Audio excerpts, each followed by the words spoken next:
very quick load to this game, so mithtrust has not had a whole lot of time to dwell upon that loss, nor has WE had a chance to rest on their laurels. The series is not over yet, but WE is leading 1-0 as we head into game number 2. WE on the Dire, mithtrust on the Radiant. mithtrust have the first pick this time.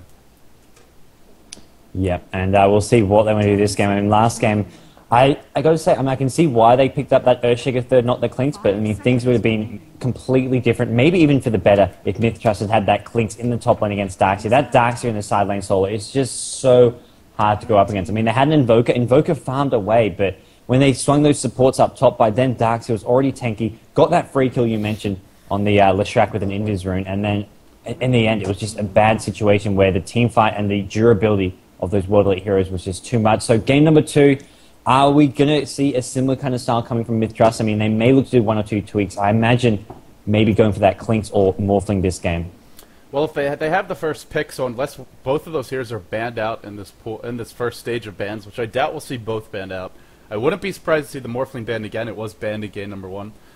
Windrunner gets the ban first, and that's the kind of hero that I would really think mithtrust would like to have, particularly that hero, because she gives you that strong laning presence similar to a Clinks, but also gives you a lot of anti-push, and WE has shown a propensity to use kind of aggressive pushing strategies and look to end the game early. They didn't pick a whole lot of heroes that are really designed to bring down towers, but they picked heroes that can get early farm that are effective without too many items, and they got the quick pushy items like the mechanism, the pipe, and from there it was just, you know, an aggressive, patient.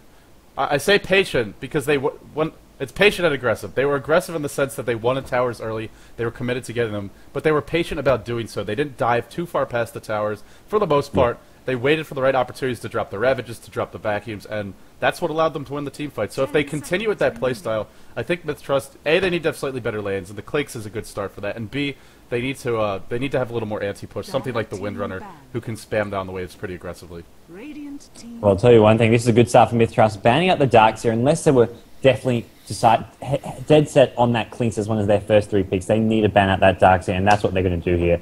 It's a hero, when in the right hands, when played in a way that World Elite did. It wasn't just the way they played the Darkseer, it was how they fit him into their overall strategy, going for that sort of 20 to 25 minute push. It wasn't even Darkseer who went for the pipe or the mech, that was on the Pugna, and the pipe was on the Tidehunter. So they just had such durability. Darkseer could go for the Vanguard. And the Blink Dagger as well, you mentioned. Darkseer's all about positioning when it comes to that vacuum ulti. So Blink Dagger, I think, fits onto him really well. So I do like that pickup, and we are going to see what mithtrust want to go with this first pick. Prophet has not been first pick material yet. I mean, that game there, he got 3rd pick by World Elite. It's been these other heroes who have sort of been the priority. Invoker has seen some top picks, and there we go. mithtrust going to go for that again. We'll see Arbar playing him, and we'll see how they want to use him, whether they put him in the solo mid maybe this time around, or we'll continue to put him in a side lane.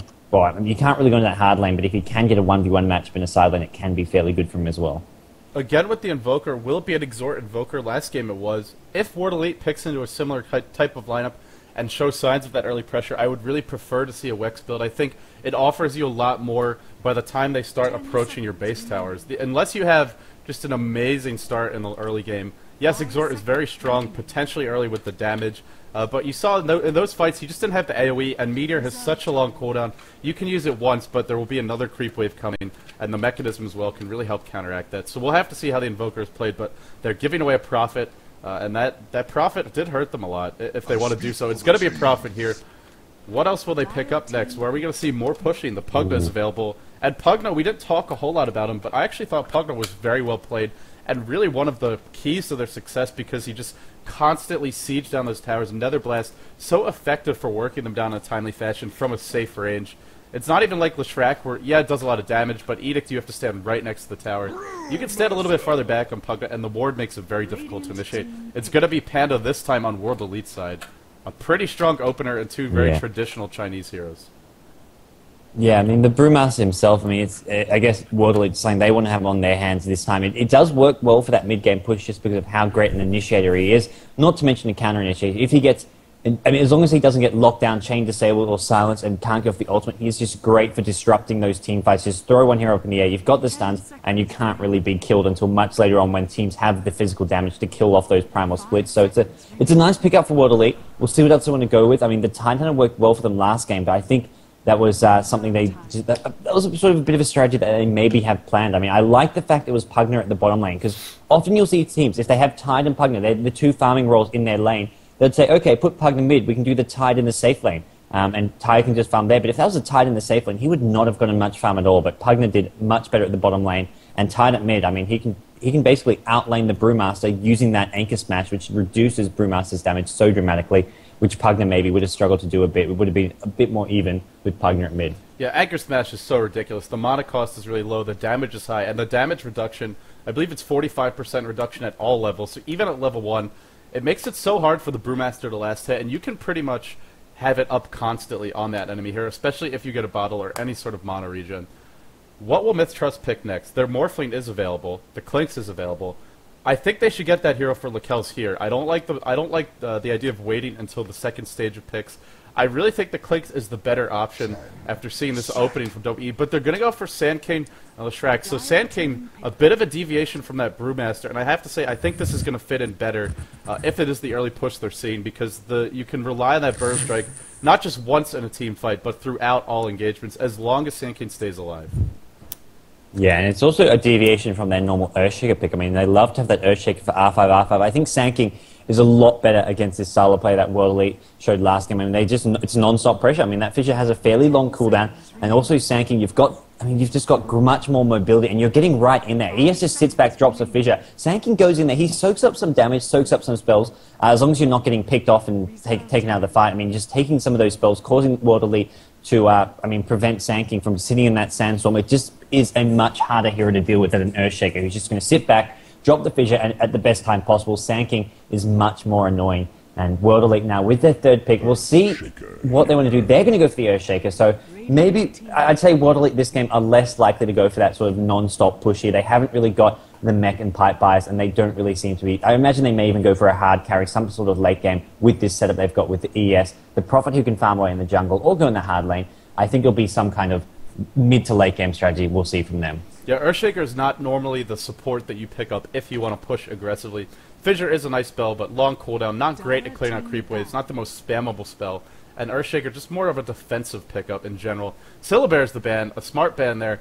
We saw yesterday the power of a Panda coupled with a Syllabear. Two heroes that are just impossible to kill off by the time that mid to late game hits. Eventually, the Panda form can be burst down if you have a really high DPS hero like a Clinks, who gets the ban here. But aside from that, it's pretty tough to bring that combo down, and Syllabear just offers you such a strong laning phase with that Spirit Bear essentially functioning as a secondary hero, giving you so much last hitting power, so much harassment ability, and of course a hero that doesn't need much in the way of items, can pretty much go straight for damage because he's so naturally tanky once he hits level 6 with that ultimate. So I like the ban here, and WE really understands mithtrust playstyle. They ban out their two favorite carries in the Clinks and the Morphling. This does leave an anti-mage in the pool, and I believe he was banned last time around. Will mithtrust look in that direction? WE doesn't seem to be going for early game, so it might fit in, and indeed it will be the anti-mage pickup. I think mithtrust, I mean, that's just their style. That's what they're comfortable with, and I don't blame them. I mean, this is a match that really matters, and World Elite are going to have some solution to that, and they're going to have the Brewmaster for one thing, but there's not many hard carries left in the pool to go toe-to-toe with that anti-mage, as we are going to see. I mean, Lone Druid, Morphling, Clinks. Well, Clinks not really a hero that World Elite like to use, but most importantly, the Lone Druid and Morphling both banned out. So if World Elite want some kind of hard carry DPS hero, I mean, they're going to have to go for options like the Faceless Void, something they're definitely not too familiar with using. So I mean, it could be more a mid-game strategy. I mean, they've got the Brewmaster, they've got the Prophet hero who they could probably use as one of their main farming roles. They're going to get the Crystal main for now. So with CM and ES, it looks like Prophet will be soloing one of those lanes, probably the hard lane. Brewmaster, I mean, I guess, yeah, you could go in that tri lane, could go in the solo mid, I mean, really, we're going to be seeing CM ES in the tri lane with a hard carry here maybe, or we'll see some dual lane, something like a CM Panda with ES supporting some kind of ranged nuker, something like a Queen of Pain here could work out quite well, I feel. Yeah, I am curious, how does WE want to play this? Do they want to try and go for that mid-game style play? Of course, Panda is really strong at that stage of the game. Prophet, once he gets some basic items up, maybe get that level 2 ultimate, very good burst damage, very good initiation for this team. So I could see them going for that stage of the game. If you want to go late game, though, Panda is one of the best heroes in the game to have. He could definitely lock down Pretty much all hard carries until they get a BKB. Even an anti-mage, if you throw him up in the air with that Cyclone, can keep him out of the fight for a long time. It's going to be a Puck here as the last pick for mithtrust. A lot of team fight. A lot of team fight. And good initiation if they can get a Blink Dagger. Sand King and Puck both very reliant on having Blink Daggers for good positioning, good initiation. You want to hit that Dream Coil, the Silence on multiple here. Same for the Burrow Strike. It's going to be a support Sand King from the looks of things, as well as a support Leshrac. So 2 heroes that need farm, 2 supports that we've seen struggle without farm.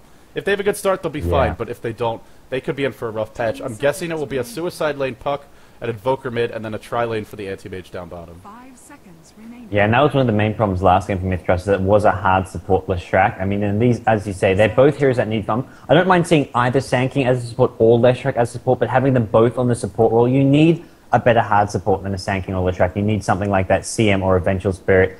It's okay seeing Sand King or Leshrac as a second. I don't mind hard support Leshrac if your secondary support is something. I mean, Sand King, I just feel that it's going to be under level. They're not going to get down the early tower so that these supports can get any sort of farmer items.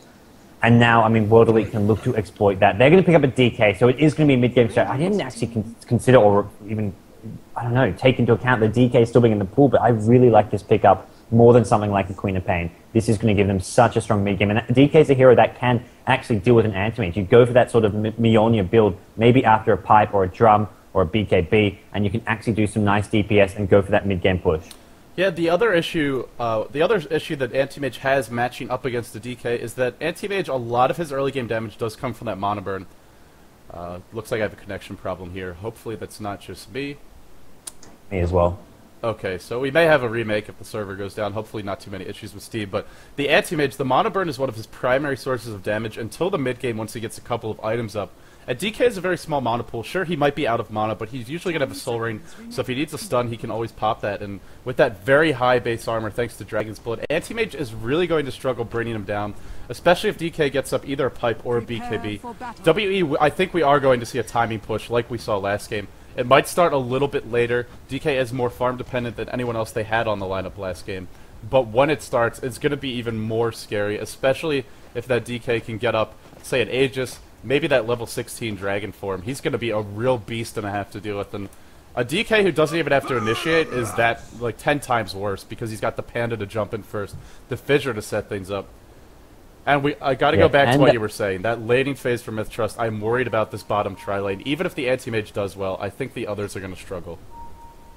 Well, they're going to be up against a Suicide solo Prophet. The problem is they're not going to be able to prevent him from sending those treants and pulling away the creep wave. Maybe they can. I mean, you can see them drawing little squiggles on the minimap saying, let's go stand here, let's stop maybe those treants from getting past.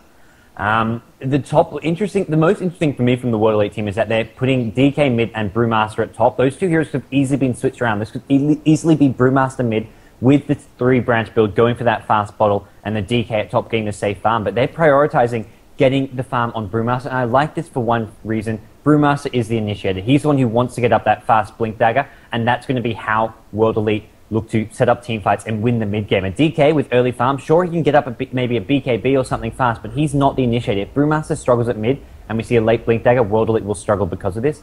So I really like Brewmaster in the safe lane as a result. I actually think DK matches up a little bit better against Invoker as well. He's got that Dragon's Blood, so he's going to have a little more regen, the base armor to work with, and if it is an Exhort Invoker, which we saw last game, he's going to have to deal with high damage hitting him. So I think Dragonite a little bit tankier, and perhaps more importantly, that Fire Breath from Dragonite can be spammed safely back from the creep wave. You don't have to walk up next to it and clap. I think the Dragonite mid makes more sense, and if they want to go for a push in the, let's say, the mid game, I would say, not even the mid game, around like the 6-7 minute mark, we could easily see the Earthshaker CM smoke up, look to gank the Invoker, and Dragonite with his level 6 ultimate form is going to be a little bit faster by pushing down the tower. So for a couple of reasons, I think this is the best possible way to lane it, and it really shows WE's understanding of these subtle things about laning. Laning was where they excelled last game. Laning is where they need to excel this game, especially against the Anti-Mage, Invoker, as well as the 3 teamfight heroes backing them up. You don't want to get off to a slow start. You need to win these lanes, and WE look prepared to win at least 2 out of 3 of them right off the bat. Or if not, win that middle lane, break even, and, you know, then in the mid-game snowball from there. Yeah, I mean, I do agree that they will break even in this mid-game more or less. I mean, Invoker might lead by a sort of 10-20 CS, but it's not going to be something that mithtrust can completely dominate. The issue is going to be this bottom lane. If they get a Sanking Burrow Strike, that's a dead Prophet. They'll have they'll chain stun it. They'll have a Sunstrike coming in as well. mithtrust have been going for the Exort, but I feel last game was one of those games where maybe they got a kill or two because of it, but more or less, and ultimately, it would have been better to go for the Tornado EMP. I don't know. I feel even Tornado EMP might not have been enough because there were so many Arcane Boots, and the Mech and Pipe as well. But it would have been a little bit. It would have been a little bit better. Although ultimately, I don't think it would have made a difference. We'll see what Invoke wants to do this game. I think this game, it is going to be better to go for that Exalt build. It's not like there's going to be fast, aggressive push coming from the World Elite side, but at the same time, I mean, there's a DK and Brewmaster, two very mana-dependent heroes who will get punished by that Tornado EMP combo. Well, if they do go for the Tornado EMP, it's going to be up to this Panda Brewmaster to get Arcane Boots, because Crystal Maiden, very unlikely to pick them up, generally goes for HP items. Earthshaker probably not going to have the quick farm for them. DK will definitely not be getting them. Prophet will definitely not be getting them. I suppose we could see an Arcane Boots Prophet, but it really seems like a waste on that hero. If he goes for a Wex build, there aren't too many candidates to pick up those Arcane Boots, so for that reason, maybe it wouldn't be a bad choice here, but I agree. It's going to be a later push, and as a result, Wex not as necessary for that early game EMP Tornado to initiate setup and just delay the push, give you that extra AoE spammable damage. Abba is going for Exort, so any questions about that can be put to bed. Looks like Prophet, is he going to be able to pull the creep wave? Treants are going to be intercepted very early on, and with the DD Rune, TNK will be able to clean these up.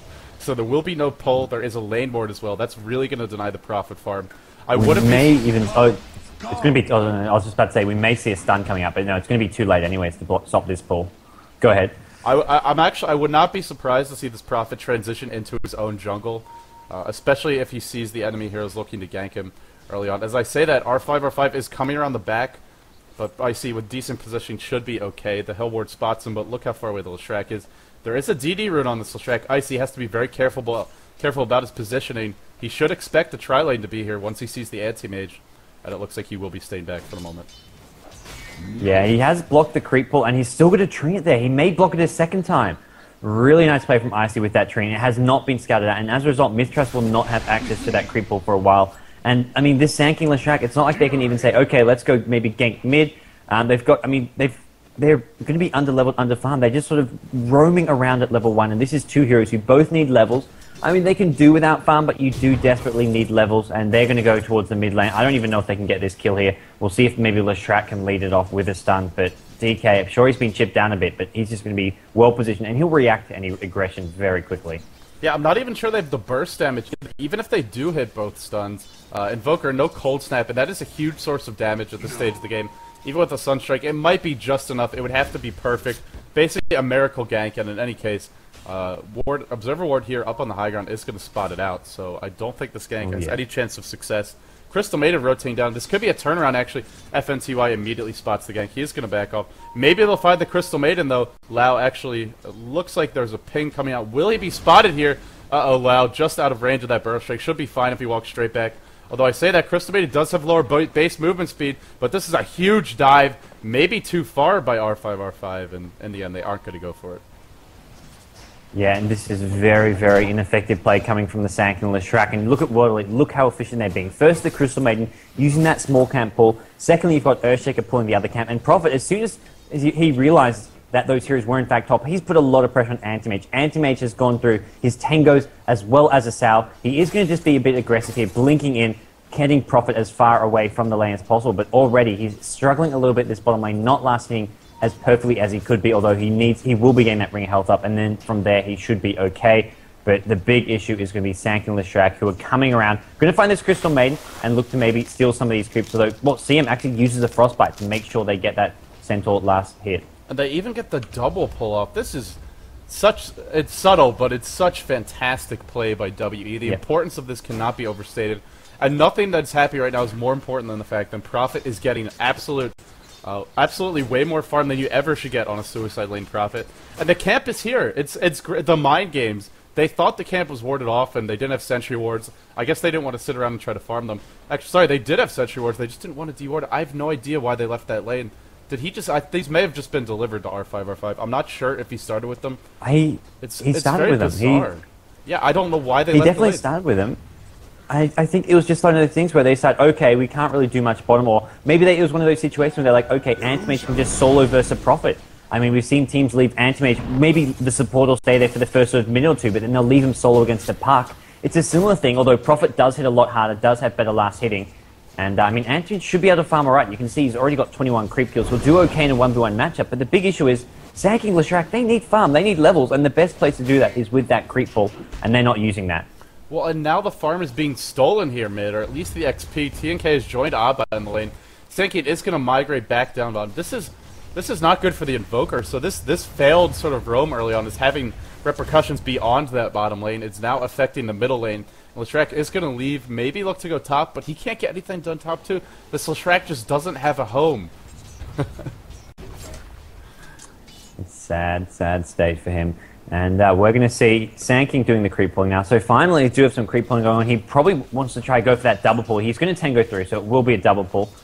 And mithtrust going to have a quick pause here. But yeah, this is what Zanking should have been doing a good three and a half minutes ago.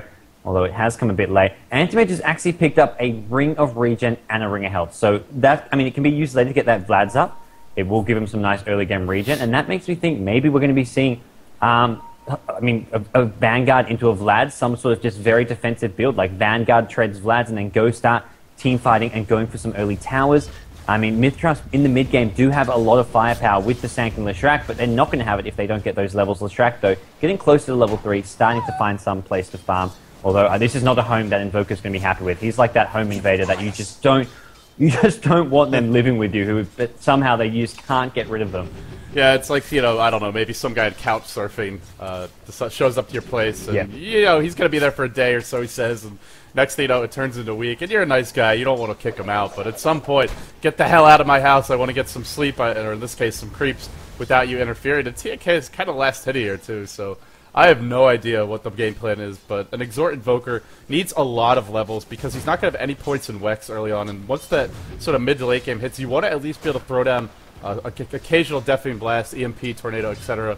So, I mean, even Exort Invoker, yes, he gets going earlier, but as the mid game approaches, he's going to have less to work with, so, you know, there's sort of this weird thing where he actually needs a little bit more to truly help out his team. In those big team fights, DK is looking to check this bottom room, leaving the lane pretty early. Actually, is he going for a gank on the anti-mage? He may be. Oh my god. This is very early. He's got level 6. I mean, with ulti and stun, he's going to be able to land this. And nope, quick reaction from the anti-mage. DD, it was a DD on the DK as well. He's still chasing. He's got boots. He's going to get the stun. And this could be trouble. Level 2 blink. That level 2 blink just saved the anti-mage. If that was level 1 blink, I think that would have been a kill. Yeah, that would have been an extra 3 seconds, which means at least 1 or 2 more auto attacks. And I think 1 would have been enough, but 2 definitely would have been. Still, with that DD rune, they are immediately going to pressure this bottom lane. It does free up mid lane for some free farm, but again, it's a Leshrac and an Invoker fighting over that free farm. So yeah, great rotation by the DK. Even though he doesn't get the kill, I still think that was worth it. They did some damage to the tower. They put Lakel's at low HP, which is going to make it easier for the Prophet to farm a little bit more safely. And in fact, it looks like Leshrac might be looking to join them. The tri-lane for WE is broken up as Panda should be just fine on his own. Sorry, they haven't broken up. They're looking for a backstab here. Smoke gank attempt on Lino, and this puck could easily go down. I mean, he can. He's one of those heroes that can be very hard to lock down, but he's level 2.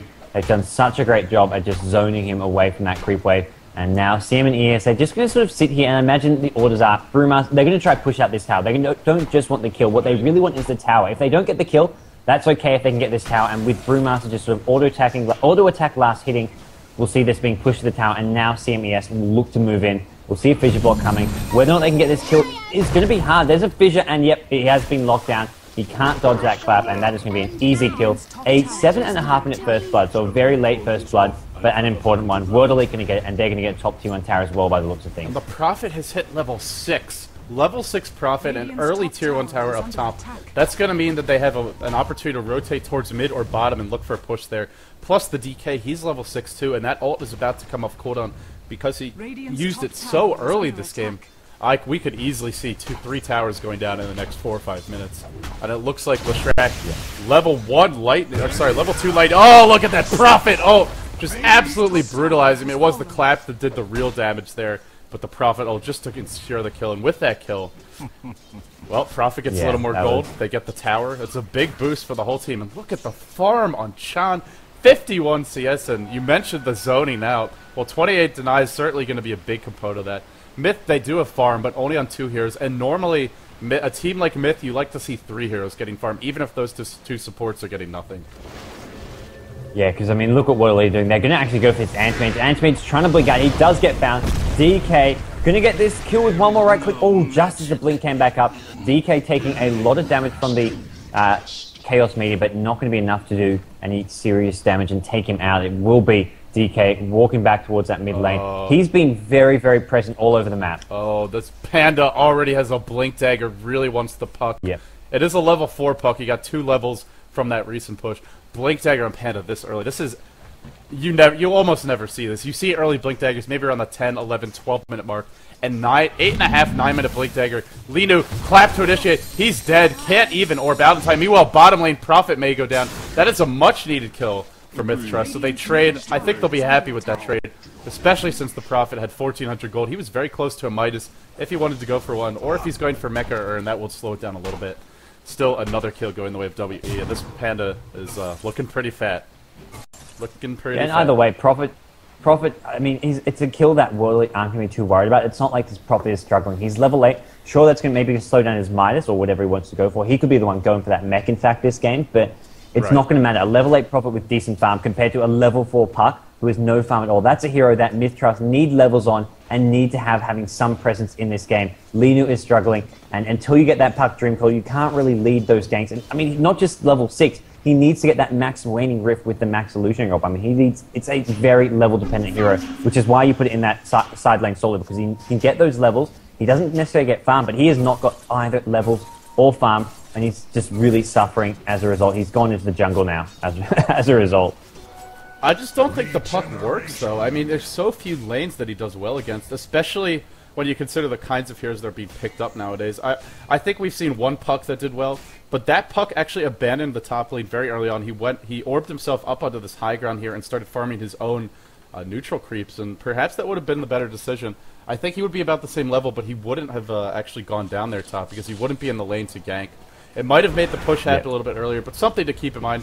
Anti-Mage, what does he have being flown out to him is the question. It is going to be a Battle Fury, so I guess we're seeing a Vlad's Battle Fury rush here. Oh, I don't know about this Battle Fury build, especially after going down to the DK.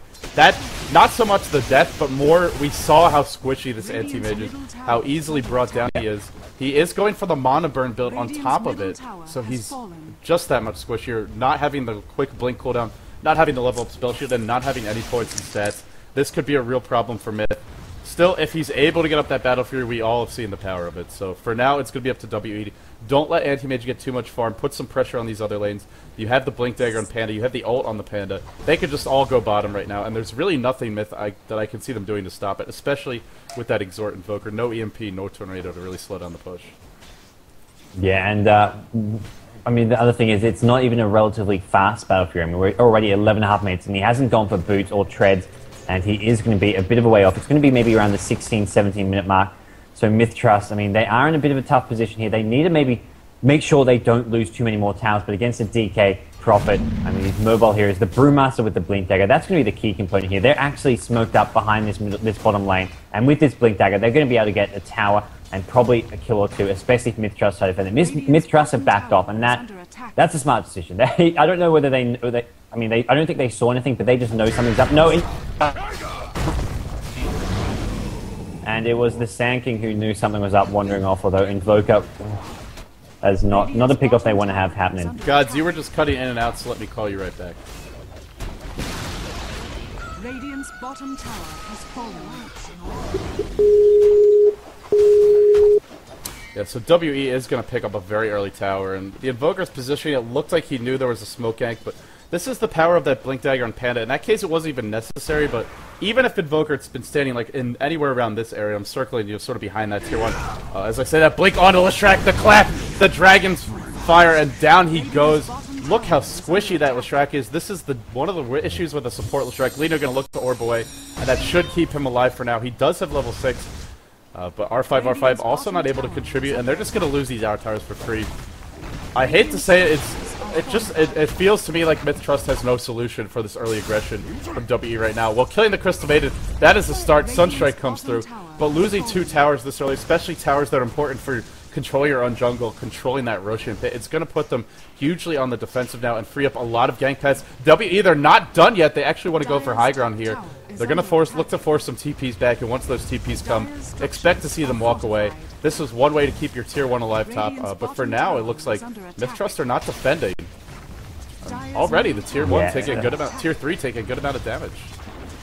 Oh, I know, and that's not something you want, but it's mithtrust saying, okay, they're pushing out tier 3, let's just hope we can just keep that up for as long as possible. We want a tier 1 tower. Antimage is just going to go for it, but he's not going to actually get it. The TPs are coming in. He may just try to go sneaking in, but they're going to lose this Invoker. And Antimage, he was just sort of keeping an eye on this tier 1 tower, trying to find an LP to sneak in, but World Elite are going to get the deny. And that's a tower which Antimage really needed. I mean, that would be his Battle Fury in about a minute or two, having around a 15, maybe 60-minute Battle Fury, but now with that denied, he is still a bit of a way off. And that is another death for this Invoker who just can't seem to get a good start going. So now it's really all up to Anti-Mage. Your Puck is nowhere near a Blink Dagger. Your Invoker is feeding. Your Sandkey, your Leshrac are under-leveled. And that's a lot of weight on an Anti-Mage's shoulders. And this is the kind of lineup that can really give an Anti-Mage problems, especially a Battle Fury Rush Anti-Mage.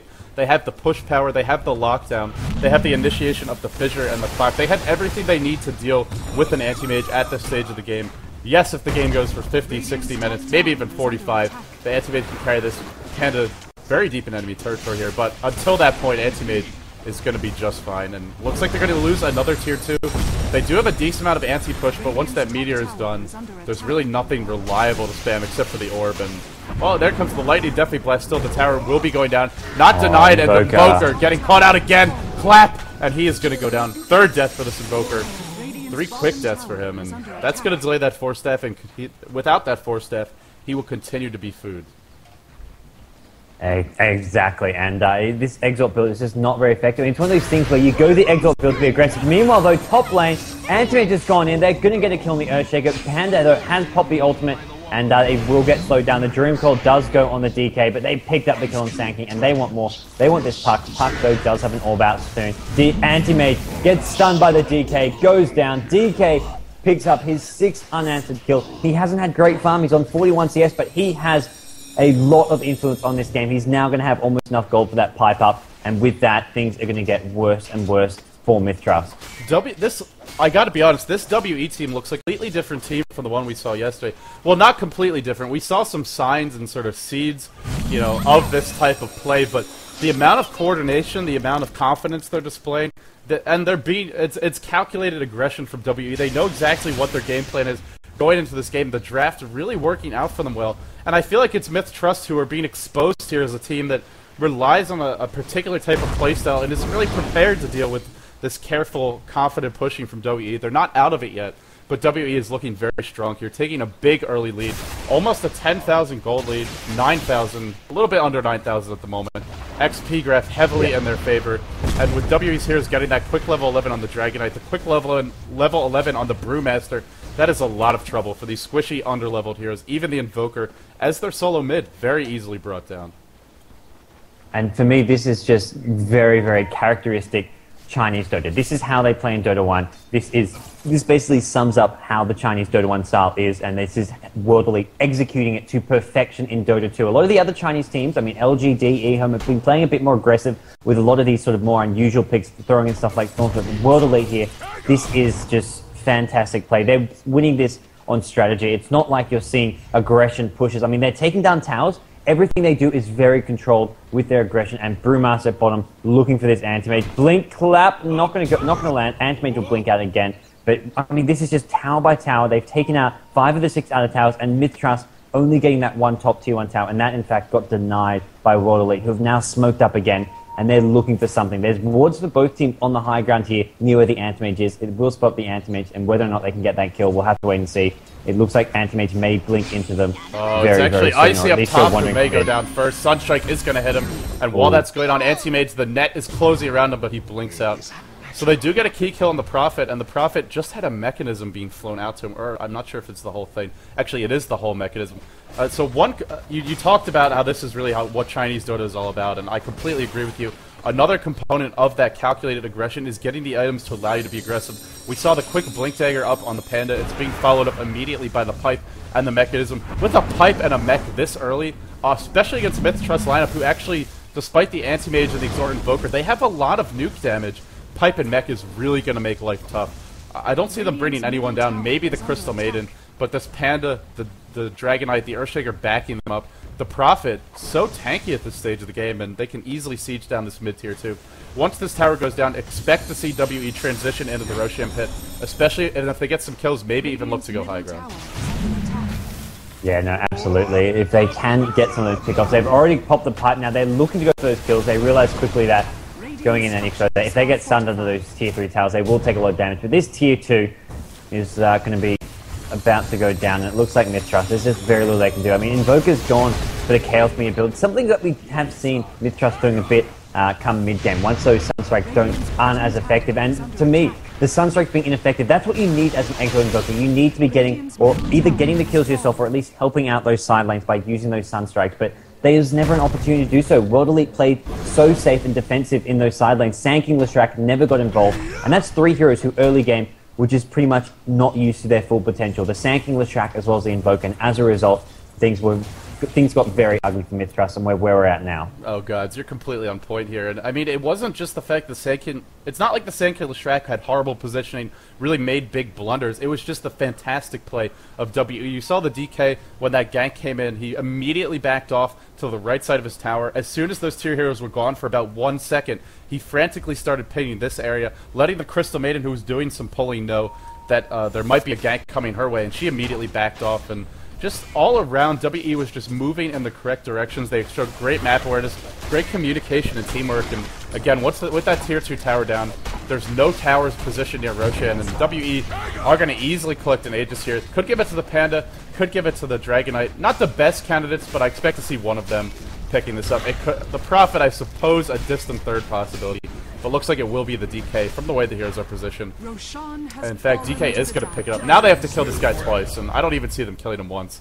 They're all going to group up mid. Panda with a drums picked up and a point booster. So tanky at this stage of the game. Blink in, nice 4-step up on the high ground. Abba will live, but that only delays the inevitable push that will be rolling down mid. And the Mechanism Pipe available to heal up Sean. I expect to see that soon. Myth may hold this off for a little while, but I don't think it's going to be long enough. No, absolutely. With the mech pipe, and they've got the drum up as well on the Brewmaster, they're just going to have such a great team fight. I like what mithtrust is doing. They're going for a counter push at top with the anti-mage, but this Battlefield, I mean, there's no way he can ever engage in it. The Vlad's treads with the Vanguard would have been slightly better, so he could actually team fight. But even then, I mean, I think he'd just be struggling against his hero composition. But he'd be in a much better position. As a result, he has to just go keep on farming, try to get up his Manta style, probably even a BKB as well. And we're going to see Antimage not even taking part. There's nothing he can do to help out. All he can do is put on some pressure on this top lane. As he's actually going to TP back. I don't even know if TPing back is the right decision here. He's probably better off just trying to get that TP top tower. But I think Abba realizes that what he needs right now is that Wex build. He's taking the second point in it. He's using that Tornado, but Tornado EMP with that Wex being that low, the EMP takes forever to go off. It doesn't do that much mono bird damage. The tower is being sieged down. Pipe is coming off cooldown in 25 seconds here. Mechanism is popped. Panda ult still available. Fissure is available, and it looks like Burrow Strike onto the low ground. Aggression from Myth. They want to take this fight before W can get off the Earthshaker spells. Panda ult was dropped. Echo Slam on 2. The initiation is punished. Anti-Mage is down. No buyback on that Anti-Mage. Brewmaster, meanwhile, diving deep behind enemy lines. Picks off the Leshrac. 3 heroes down. That's going to be 1 set of racks, probably 2 racks. 2 sets of racks. At the very least, they're going to have a strong creep equilibrium advantage. Abba trying desperately to slow this push down. Puck as well in the middle of everyone, but look how quickly Lino is focused down. They just don't have it. They don't have the items. WE, just the crushing weight of their farm advantage, their mid-game team fight superiority. It's too much. mithtrust don't have what it takes to stop this. Yeah, absolutely. I definitely 100% agree with you, and as a result, I mean, World Elite, they're not even worried about backing off and waiting till they have the DK ultimate and their I mean, even the Brewmaster. These things are on cooldown, and they're just so confident. They're going to go straight for this tier 3 top tower. And now mithtrust, I mean, their ultimates as well, they're on cooldown. Their Stanking Epicenter got cancelled by the Echo Slam. Tornado EMP, he has transitioned, and that Exort has been completely useless this game, as we will see Sanking happening back off. He gets stunned, he gets 4-staffed out. That's going to keep him alive for a bit longer. But Anti-Mage, blink in with a Mana Void, not going to do enough damage. And now things are not going to go too well for mithtrust. They will take out the DK, but he's got that Aegis. Nice decision giving it to him, and things going to go from bad to worse as DK actually popped it.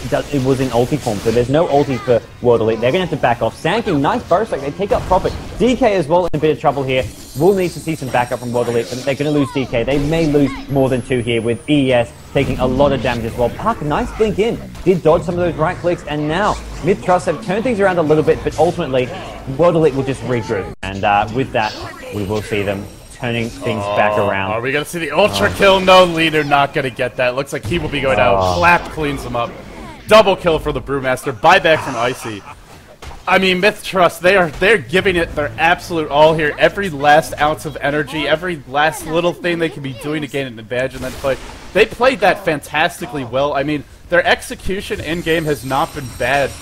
It's just the strategy, like you said before. It doesn't work. You can't try to run a farming Battle Fury anti-mage. You can't dual roam early, but against a team that's as patient as WE, you can't get under-leveled on these supports. You probably can't pick into 2 farm-dependent supports against a team that's going for this mid-game team fight push. Still, MiTH is not out of it yet. A few more mistakes by WE might be enough to turn around, but that's got a slim ray of hope. It's a 20,000 gold difference, or close to one at this point, and the aggressive ward, actually it will be dying soon, and this is going to force MiTH to buy a bunch of wards just to try and keep some vision up on the map. Another investment for a team that's already so poor. Yeah, and with this, things are going to go worse and worse. Brewmaster, Aghanim, Scepter. I mean, DK now picked up. I mean, with this Reaver going to go for that high, he's going to be absolute beast. He's just going to stand in the front lines. I mean, he hasn't even gone for a BKB. Often you'll see BKB as the item to follow if you want to go for that push. Just stand in the front lines. But this heart, I feel, is going to give him more survivability from those right clicks. It doesn't really matter if he gets stun initiated on. I mean, a BKB can't be popped there, but this is just going to be so hard for mithtrust to fight. I completely agree. And the other thing about a heart is that it's a fantastic pushing item, because even if you get low on DK, you've got the mechanism and pipe, you back off, you let the heart's passive regen kick in, and then when you're back up to full HP, you go in again. It's such a strong siege item. That's why we see a lot of late game right click carries picking up that heart. And this DK, I mean, he was impossible to kill without the Reaver and the Vitality Booster. He finally died, but that was after, kind of hilariously overextending, and I don't see this happening again. Panda ult is back up. The Aghanim's up on the Panda. Big item pickups all around for WE, and I don't know if they'll have the heart for this fight, but they probably don't need it either. Blink Dagger up on the Earthshaker as well. That is a support Earthshaker. Mid lane, they're actually going to try and get this profit. I mean, they've used the Dream Call, they've used the Tornado MP. I think they're going to pick up this profit here. Prophet does actually still the mag. Actually, no, they're not going to commit to it. Prophet does have enough survivability. Antimage's blinking in, looking for this kill. If they can pick up the Prophet, they may be able to hold this top lane a bit better, but yeah, DK Brewmaster just going to get in there already, and mithtrust actually not in position to defend this one. I'm not sure if the position would matter, but either way, TNK, you're right, not in a good position. He gets caught out, that Blink Dagger, so hard to position yourself properly as a squishy support hero like this Leshrac. Anti-Mage joins the fight. Does he pick anything else? Yeah, he's going for the Yasha right away. Oh, the Echo Slam. Pretty good Echo Slam at that. We're not going to see an epicenter of this fight. LK getting locked out. Look at how quickly he dies. Dragon Tail plus Boulder Toss. Too much disable. And Invoker thrown up into the air. He may get away, but it really doesn't matter. 2 sets of Rex this early, even with the Battle Fury Anti-Mage. Almost impossible to come back from this. The gold advantage, it's pretty much insurmountable at this stage of the game. Brewmaster, actually, I don't even see where he got that kill. Invoker trying to defend, and he will pay for it. R5, so under-leveled that he will respawn already. Just Arcane Boots trying to chase down Icy. This is a futile effort. Oh yeah, and now a couple buybacks. World Elite may learn their lesson from last time where Putch did get that triple kill. They're going to back off probably. Wait till they do have their full force ready to go. ES is low. ES and Puck duking out. ES does get the kill. GG! Wow, what a play! I've never seen a Chinese player all chat after getting like a kill like that. I've never seen that. That was the first for me. A little bit of spunk here by GG, who's clearly feeling good about himself. That was a big play. Don't get me wrong. That was impressive to say the least. A lesser Earthshaker player would have tried to run, and patience there, good timing. It's just a sign of how lopsided this game is. A solo Puck is dying to a support Earthshaker. That really shouldn't happen, especially when the ES was that low. 4, 2, and 10 on that ES. Wow, WE, everybody on this team has really stepped it up this game, playing so well. Look at that Brewmaster, 7, 0, and 10. The Dragonite, 8, 1, and 7. It's a very lopsided game. They haven't even been farming. I mean, if you look at the creep scores, it's actually MiTH who have the better CS, but tower gold is more than sufficient to make up for that. They're trying to make a go here on DK, and they almost scratch him. They almost put a single dent in his armor. Oh. And I mean, you mentioned CS, but that's what that sort of has to reflect upon how Wordly are playing this. They'll go for those 4 or 5 man pushes, and while they're doing that, AM will be free farming a side lane. They'll also have some of their other heroes going farming away into some other lanes. Oh, there we go. Prophet comes in with the dust. They get the Sand King. And, I mean, Puck going in on his own, trying to orb out after using that blink in. He's going to probably get away here. Just the Crystal Main, not going to catch him. And Wordle don't even care. The rest of CM is saying, come on, guys, let's go get this kill. And the rest of Wordle saying, no, let's go end this game. Let's get this Rax. Antimage, this is where the CS is coming from. Antimage free farming lanes, while maybe another hero free farming another lane, while Wordle are pushing his 4 or 5 heroes. They don't care about farm at this point. They have just got such big advantage. They'll end up this game. ES gets a solo kill with the Blink ulti on the Anti-Mage. Wow. Wow, I moved the camera away, and down he goes. TNK in trouble. Panda ult is popped. Godlike for Chan. And that's going to mean a melee Rex. Third melee Rex will be falling. WE. Dragon Form is popped on that DK. They can't kill the DK. They can't kill the Panda. This game's over. WE is going to advance. They stay alive. mithtrust, unfortunately, they get wiped in a 2-0. Really, it was a stomp. mithtrust, WE did their homework. They knew how to play Myth, and frankly, Myth, I think they've been exposed as a team that needs to diversify their strategies a little bit. I don't really think there was any big blunders in-game. I mean, maybe the Anti-Mage Battle Fury, not the best choice, but you're right, it would not have made a big difference. It goes back to the picking stage, it goes back to the team strategy. They're a bit one-dimensional. Against a team like WE, you really can't get away with that kind of play. I mean, I thought their picks were, it does come down to the strategy. Their picks were okay here, but it was what the Sand King, the Shrek was doing, the Invoker not being too confident in himself. I mean, I think the Exalt build is okay if they have to be confident in their support play for that to work, though. To make sure you can get the Sunstrike coming to play.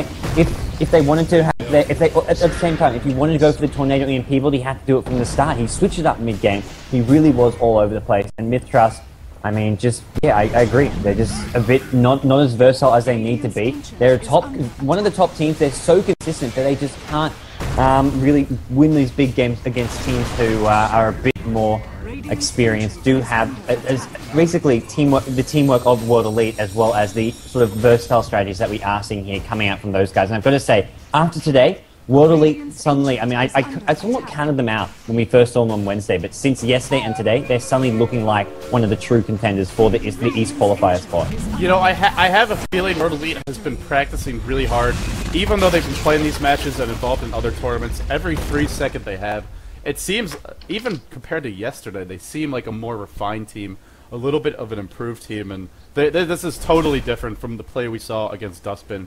Much more confident early aggression. We'll have to see how they play against their next opponent, but for now, World Elite takes it in a 2-0 convincing victory over mithtrust. Unfortunately for mithtrust, they have been sent home. They will not be going to the International this year.